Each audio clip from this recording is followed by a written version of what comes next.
అనగనగా ఒక అడవి ఉండేది. ఆ అడవి బోలెడు చెట్లతో మొక్కలతో చాలా దట్టంగా ఉండేది.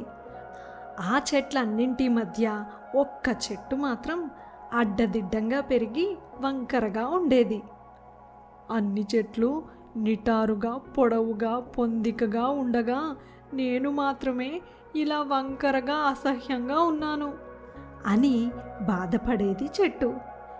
ఇలా ఉండగా ఒకరోజు ఆ అడవికి ఒక చెట్టు కొట్టే వ్యక్తి వస్తాడు. అక్కడ ఉన్న చెట్లన్నిటినీ చూసి, ఈ చెట్లన్నీ ఎంత పొడవుగా లావుగా ఉన్నాయో, ఈ చెట్టు కొట్టి సంతలో అమ్మానంటే నాకు బోలెడు డబ్బులు వస్తాయి అని అనుకుంటాడు.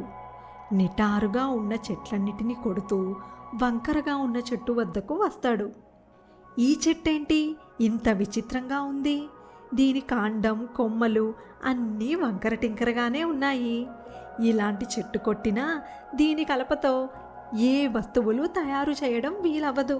ఈ చెట్టును కొట్టడం దండగా అని అనుకుంటాడు చెట్లు కొట్టే అతను. వంకరగా ఉన్న చెట్టు తప్ప ఆ ప్రదేశంలో ఉన్న చెట్లన్నిటినీ కొట్టేస్తాడు.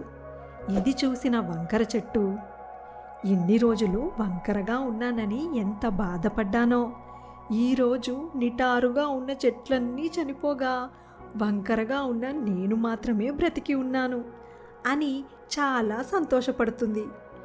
ఎప్పుడు కూడా మన దగ్గర ఉన్నదానితో మనం సంతోషపడాలి, అంతేకాని ఇతరులతో పోల్చుకుని బాధపడకూడదు.